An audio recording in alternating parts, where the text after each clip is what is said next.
Vice ganda may patutsada sa mga kontraktor at Joey De Leon may mensahe sa mga anak para sa kanilang mga magulang. Yan ang pag-usapan natin ngayong araw po. Pero bago yan at bago natin umpisa ng online viewership ng dalawang pananghaliang programa dito sa bansa, ay humihiling ako na pakisubscribe ang aking YouTube channel. Pakilike and share na din po mga kaparokya para mas dumami pa po ang makapanood ng content natin. Maraming salamat po sa inyo mga kaparokya. So yun nga mga kaparokya, grabe nakakaantig ang mga litanya ni Henyo Master Joey De Leon sa mga anak para sa magulang. Talagang tatamaan ang puso mo sa sinabi nito na kung saan ayon kay Joey De Leon, huwag mo nang hintayin na manghiram sa iyo ang mga magulang nyo bago nyo bigyan. Kung may ibibigay ka, bigyan mo na. Isama mo lagi sila sa budget mo kung kaya. Unahin mo sila. I agree with it mga kaparokya. Sabi nga nila, hindi responsibilidad ng mga anak na suportan ang mga magulang financially dahil obligasyon nila yon sa ating mga anak. Pero ikaw na may pagmamahal na anak, may respeto sa magulang, mas hihigitan mo pa ang nagawa sa'yo ng iyong mga magulang. Yung iba, kung makatulong sa ibang tao, wagas, pero sa magulang, hindi. May mga anak na ganyan. Yung iba, pasikat lang. Iba pa din yung tumutulong ka na sa iba at tumutulong ka din sa magulang. Ang galing, coming from the architect of the Title 8 Bulaga. Talagang malalim si Sir Joey De Leon. Samantalang may patutsada ang Showtime main host na si Vice ganda sa mga tila contractors o mga politiko na nagnanakaw sa kaban ng bayan. Ayon kay Vice, super tipid daw ito sa London. So meaning nasa London po si Anne Cabau-Gabol, Vice ganda, kasi ayon daw sa kanya ay ang mahal daw ng bilihin sa London. Kaya namalengke daw di umano sila nung unang araw nila sa Airbnb. Pangatlong araw na namin iniinit tong adobo. Tapos bigla akong naalala ang milyon-milyon kong tax na pinaghati-hatian ng mga garapal na magnanakaw. Aray ko! Lahat naman tayo mga kaparokya may karapatang magreklamo. Milyon man o hindi ang binabayad natin sa tax. Pero masakit nga naman kung iisipin na mapupunta lang sa mga garapal na magnanakaw ang milyon mong binabayad na tax. Masakit talaga yun mga kaparokya dahil pinagsusumikapan at pinagtrabahuan mo yun.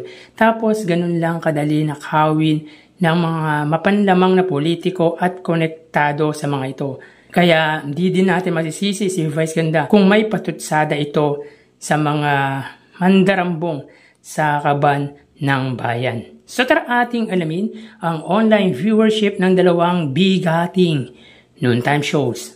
Para sa It Bulaga Under TVJ Facebook page na may 3.5 million followers at sa It Showtime na may 19 million followers. So sa oras na 1:16 PM. Ang It Showtime po ay may segment na laro-laro pick, samantalang ang It Bulaga naman po sila ay may segment na Gimme 5.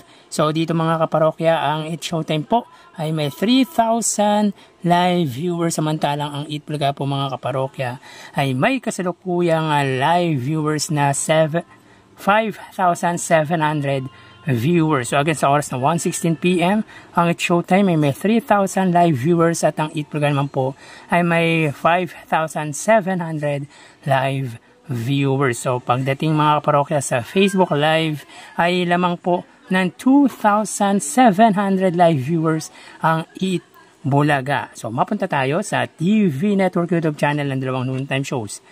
Para po sa It Showtime under GMA Network YouTube channel na may 39.8 million subscribers at sa It Bulaga naman po under TV5 YouTube channel na may 2.58 million subscribers. So sa oras na 1:17 PM ang It Showtime, sila po ay may 20,000 viewers. So under po yan sa GMA Network. Samantalang ang It Bulaga under TV5 ay may 34,000 viewers.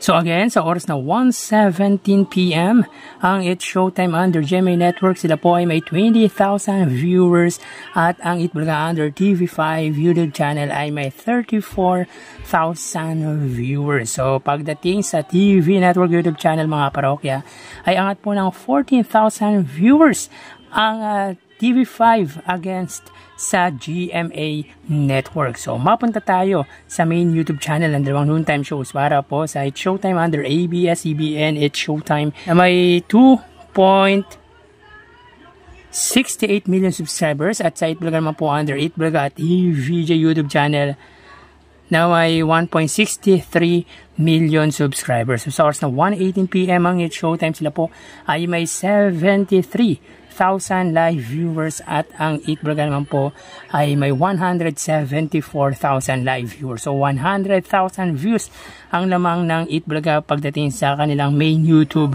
channel. So ngayon po mga parokya ay wala si Vice Ganda. Ayon kay Vice Ganda ay nasa London pa ito. So again, sa oras na 1:19 PM ang Showtime ay may 73,000 live viewers at ang Itbulaga naman po ay may 174,000 live viewers.